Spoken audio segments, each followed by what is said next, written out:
Okay, चल.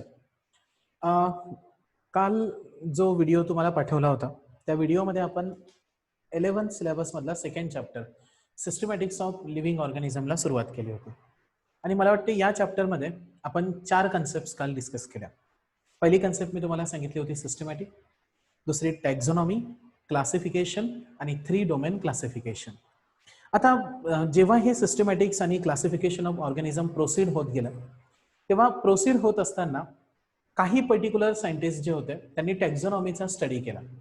आणि जेव्हा टॅक्झॉनॉमीच्या स्टडीला सुरुवात झाली तेव्हा टॅक्झॉनॉमीच्या काही ब्रँचेस अराईज झाल्या. त्या ब्रँचेसला आज आपल्याला थोडं डिस्कस करायचं. म्हणजे actually we have to discuss some techniques ज्या हळूहळू ओरिजिनेट होत गेल्या for studying the classification of organism. आज आपण जी टेक्निक डिस्कस करणार आहे त्या टेक्निकमध्ये सर्वात पहिली टेक्निक जी मला तुम्हाला डिस्कस करायची आहे ती आहे chemotaxonomy. First concept is considered to be chemotaxonomy. आता केमोटॅक्झॉनॉमीला कन्सिडर करत असाल तर केमोटॅक्झॉनॉमी या शब्दाचा अर्थ काय? कोणताही लेटर सपोज एखादा ऑर्गॅनिझम असेल तर हा पर्टिक्युलर ऑर्गॅनिझम जर आपल्याला क्लासिफाय करायचा असेल म्हणजे क्लासिफिकेशन त्याचं करायचं असेल एखाद्या ग्रुप ऑफ ऑर्गॅनिझमचं, तर जर ते classification is based on structure of chemical constituents किंवा स्ट्रक्चर ऑफ केमिकल कंपाऊंड्स, जे केमिकल कंपाऊंड्स प्रेझेंट असतात त्या केमिकल कंपाऊंडच्या स्ट्रक्चरवरती जर क्लासिफिकेशन बेस्ड असेल तर त्याला केमोटॅक्झॉनॉमी म्हणतात. तुम्हाला दुसरी गोष्ट ही लक्षात ठेवायची आहे की केमोटॅक्झॉनॉमी अशी ब्रँच आहे which deals with study of similarity and dissimilarities, study of similarities and dissimilarities based on chemical constituent. जो केमिकल कॉन्स्टिट्युएंट प्रेझेंट असतो त्या केमिकल कॉन्स्टिट्युएंटच्या बेसिसवरती सिमिलॅरिटी आणि डिससिमिलॅरिटी स्टडी करणे या पर्टिक्युलर ब्रँचला केमोटॅक्झॉनॉमी म्हणतात. केमोटॅक्झॉनॉमी जेव्हा तुम्ही कन्सिडर करता तेव्हा केमोटॅक्झॉनॉमीचं समजा मी तुम्हाला एक्झाम्पल देण्याचा प्रयत्न केला तर 4 ऑर्गॅनिझम्स कन्सिडर करा. काल बोथचा तो डोमेन कन्सिडर केला होता. कोणता डोमेन होता? आर्किया. दुसरा डोमेन जो होता तो प्रोकॅरिया म्हणजे बॅक्टेरिया ज्यामध्ये होते, बरोबर आहे. मग हे आर्की बॅक्टेरिया हे ट्रू बॅक्टेरिया. तिसरा एखादा कन्सिडर करा फॉर एक्झाम्पल फंगाय.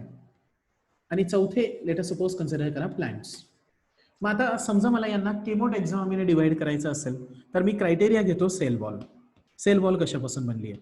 तुम्हाला एक गोष्ट लक्षात येईल की आर्की बॅक्टेरियामध्ये सेल वॉलमध्ये पेप्टिडोग्लायकॅन अब्सेंट असतो. पेप्टिडोग्लायकॅन हा बॅक्टेरियल सेल वॉल तयार करतो जो पॉलिसॅकराइड आहे. मग archaebacteria cell wall is without peptidoglycan. Prokaryotic म्हणजे बॅक्टेरियाची सेल वॉल जी असते that is made up of peptidoglycan. फंगायकडे आला तर फंगायमध्ये सेल वॉल जी आहे ती कायटिन पासून बनलेली असते आणि प्लांट्समध्ये जी सेल वॉल आहे ती सेल्युलोज पासून बनलेली असते. मग आता हे क्लासिफिकेशन विचार करा, it is based on chemical constituent present in cell wall. अशा टाईपमध्ये कोणताही एखादा ऑर्गॅनिझमचं केमिकल क्लासिफिकेशन, केमिकल अनालिसिस करून तुम्ही त्या ऑर्गॅनिझमला क्लासिफाय करत असाल based on their chemical constituent, तर that particular branch whatever is present that is called which taxonomy? केमोटॅक्झॉनॉमी.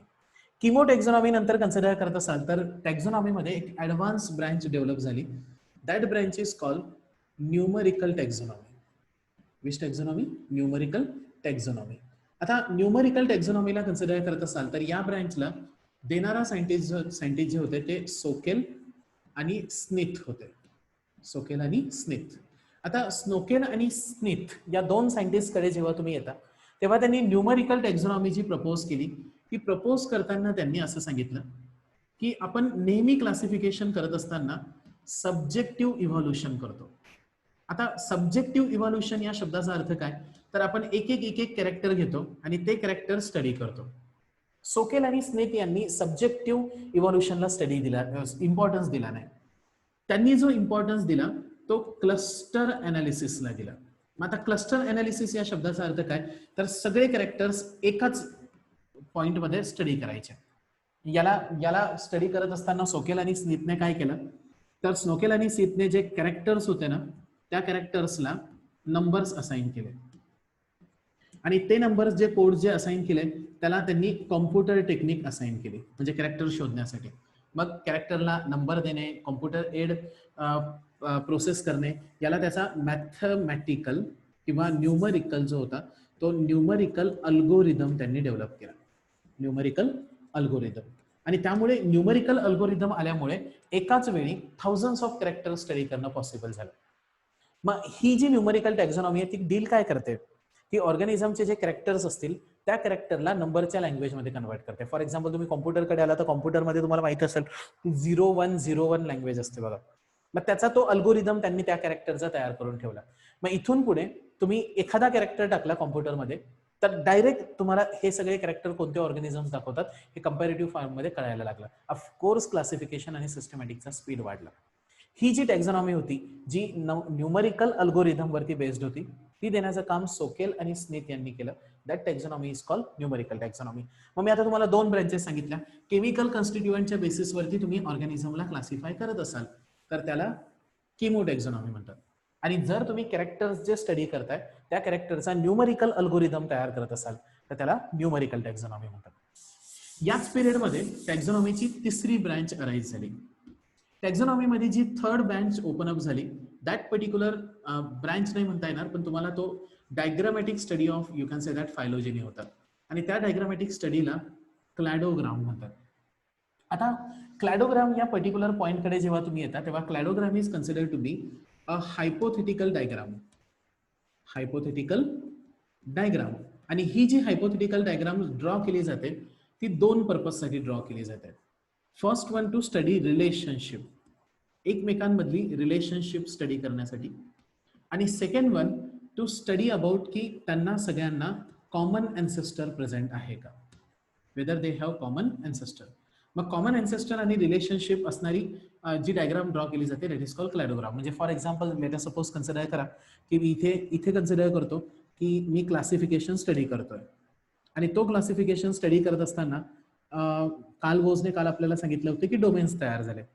मग डोमेन्समध्ये पहिला डोमेन आला आर्किया, बरोबर आहे, ज्यात पूर्ण आर्किओबॅक्टेरिया होते. दुसरा जो आला तो बॅक्टेरिया किंवा प्रोकॅरिया होता ज्यात बॅक्टेरिया आले. आणि तिसरा जो डोमेन आला तो इओकॅरिया होता, बरोबर आहे.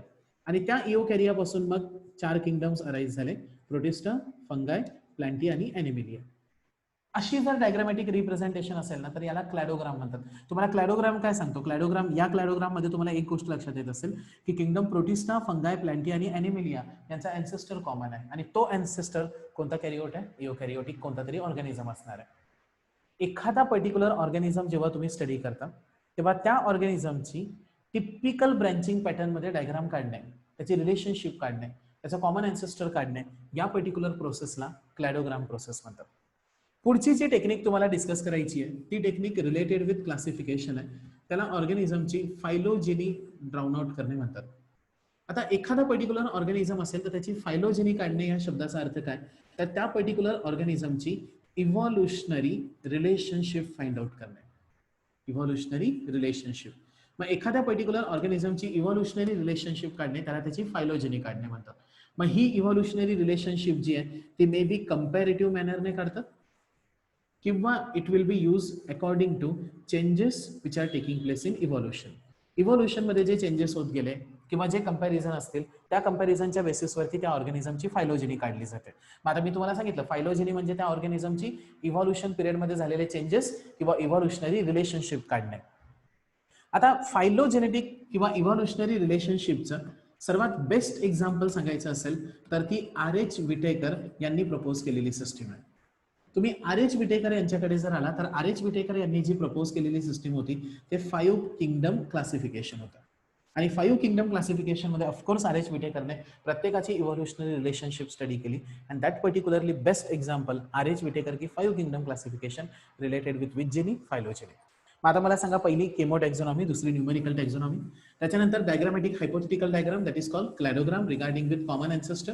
आणि त्यानंतर कन्सिडर करत असाल तर इव्हॉल्युशनरी रिलेशनशिप काढणे दॅट इज कॉल्ड फायलोजेनी. दुसरा एक आस्पेक्ट तुम्हाला या चॅप्टरमध्ये छोटासा दिलाय, तो पण आस्पेक्ट टॅक्झॉनॉमीमध्ये आता बऱ्याच प्रमाणात वापरतात, त्याला DNA बारकोडिंग म्हणतात. आता DNA बारकोडिंग या शब्दाचा अर्थ काय, लेट अस सपोज असं कन्सिडर करा की तुम्हाला कोणती तरी एखादी अननोन स्पेसिस सापडली आहे. कोणती स्पेसिस, अननोन स्पेसिस. ज्या अननोन स्पेसिसच्या कॅरेक्टरवरून तुम्हाला काहीच अर्थ लागत नाहीये की या स्पेसिसची रिलेशनशिप कोणासोबत असणार आहे. नाही, ही जी अननोन स्पेसिस आहे या अननोन स्पेसिसचं तुम्हाला आयडेंटिफिकेशन करायचं आहे, बरोबर आहे.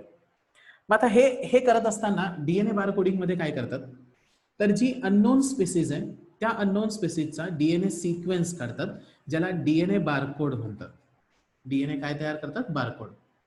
मग नंतर त्याच वेळेस जे नोन स्पेसिस तुमच्याकडे आहेत, ज्या नोन तुम्हाला माहिती आहे, ऑफकोर्स त्या नोन स्पेसिसचा ऑलरेडी तुमच्याकडे डीएनए बारकोड असतो, बरोबर आहे.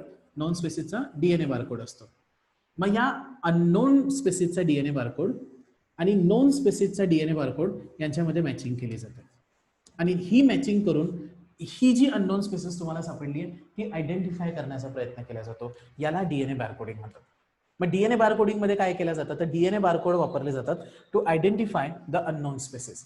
आणि ही टेक्निक फार महत्वाची आहे. म्हणजे फॉर एक्झाम्पल डीएनए बारकोडिंग आता जी वापरतात ना, ती प्रिझर्वेशन ऑफ एंडेंजर्ड स्पेसिस साठी वापरतात.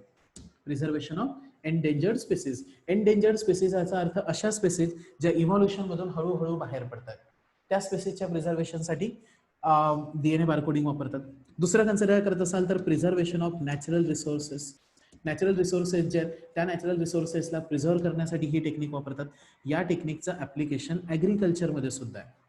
ॲग्रिकल्चरमध्ये नवीन नवीन व्हरायटीज डेव्हलप करणे, नवीन व्हरायटी शोधून काढणे, त्यासाठी सुद्धा डीएनए बारकोडिंग वापरतात. दुसरं कन्सिडर करत असाल तर डीएनए बारकोडिंग जी आहे ती disease, you can say that pathogenicity किंवा डिसीजशी रिलेटेड काही रिसर्च असेल तर त्यामध्ये पण डीएनए बारकोडिंग वापरतात. अजून एक ऍप्लिकेशन डीएनए बारकोडिंगचं तुम्हाला लक्षात ठेवायचं आहे की डीएनए बारकोडिंग जी आहे ती अननोन स्पेसिस एखादी असेल, जी मी तुम्हाला सांगितली, ती अननोन स्पेसिस जी आहे ती अननोन स्पेसिसचं आयडेंटिफिकेशन करण्यासाठी डीएनए बारकोडिंग वापरतात. प्लस कन्सिडर करत असाल तर आपल्याला माहिती आहे मेडिसिनल प्लांटचा फार इम्पॉर्टन्स आहे. Identification of medicinal plants, identification of medicinal plant यासाठी सुद्धा डीएनए बारकोडिंग वापरले जातात. म्हणजे डीएनए बारकोडिंगला कन्सिडर करत असाल तर डीएनए बारकोडिंगचे ऍप्लिकेशन्स कोणते कोणते आहेत, तर पहिला ऍप्लिकेशन कन्सिडर करत असाल तर preservation of endangered species. Second one consider करत असाल तर प्रिझर्वेशन ऑफ नॅचरल रिसोर्सेस. ॲग्रिकल्चरमध्ये पेस्ट कंट्रोल करण्यासाठी, इल्ड वाढवण्यासाठी डीएनए बारकोडिंग मदत करते. डिसीज प्रेझेंट असेल तर त्या डिसीजची पॅथोजेनेसिटी चेक करण्यासाठी किंवा तो पर्टिक्युलर डिसीज किती स्प्रेड होतोय, त्या डिसीजचा वेक्टर कोणता आहे ते चेक करण्यासाठी डीएनए बारकोडिंग वापरतात. एखादी अननोन स्पेसिस असेल तर ती आयडेंटिफाय करण्यासाठी, आणि मेडिसिनल प्लांट जे आहेत ते मेडिसिनल प्लांटचं आयडेंटिफिकेशन करण्यासाठी सुद्धा डीएनए बारकोडिंग वापरतात. हे सगळे ऍप्लिकेशनचे नोट्समध्ये आणि टेक्स्टबुकमध्ये दिलेत ना, ते जसेच्या तसे त्याच शब्दात लक्षात ठेवा. फक्त आता लक्षात ठेवताना डीएनए बारकोडिंगची हिंट काय, तर डीएनए बारकोडिंगकडे जेव्हा तुम्ही येता तेव्हा त्यामध्ये जी अननोन स्पेसिस तुमच्याकडे, त्या अननोन स्पेसिसचा डीएनए काढायचा आणि तो नॉन स्पेसिसच्या डीएनए बारकोड सोबत मॅच करायचा. ओके. मग आता आजच्या लेक्चरमध्ये आपण काय काय डिस्कस केलं. पहिलं डिस्कस केलं chemotaxonomy. It is based on chemical constituent. Numerical taxonomy जी स्मिथ आणि सोकेल यांनी दिली होती, त्यांनी कॅरेक्टरचा अल्गोरिदम तयार केला आणि तो कंपॅरेटिव्ह फॉर्म मध्ये दिला. तिसरी जी टॅक्झॉनॉमी प्रेझेंट आहे दॅट टॅक्झॉनॉमी मी तो क्लॅडोग्राम, ज्यामध्ये इव्हॉल्युशनरी रिलेशनशिप स्टडी करण्यासाठी डायग्राम ड्रॉ करतात आणि कॉमन अँसेस्टर दाखवतात. चौथी होती फायलोजेनी, म्हणजे इव्हॉल्युशनरी रिलेशनशिप काढणे, आणि त्यानंतर ही that is called DNA barcoding. Am I right? Okay. हा पूर्ण टॉपिक जो आहे तो नोट्समधून व्यवस्थित वाचून बघा. आता उद्यापासून आपण क्लासिफिकेशन सिस्टीम्सला सुरुवात करणार आहे. म्हणजे क्लासिफिकेशन सिस्टीम्स याचा अर्थ असा की एखादा ऑर्गॅनिझम जर तुमच्या समोर असेल तर तो ऑर्गॅनिझम तुम्ही व्हेरियस ग्रुपमध्ये कसा क्लासिफाय करू शकता हे उद्यापासून आपण डिस्कस करायला सुरुवात करू. ठीक आहे, चला. तर उद्याचा लेक्चर, आता तुम्ही काय काय वाचणार आहे नोट्समध्ये, क्लासिफिकेशन, त्याच्यानंतर सिस्टमॅटिक्स, टॅक्झॉनॉमी, आणि ते झाल्यानंतर मग आजचे टॉपिक केमोटॅक्झॉनॉमी, क्लॅडोग्राम, न्यूमरिकल टॅक्झॉनॉमी हे व्यवस्थित रेडी करा. ठीक आहे, उद्यापासून आपण क्लासिफिकेशन सिस्टीम डिस्कस करू. Up to then, thank you very much.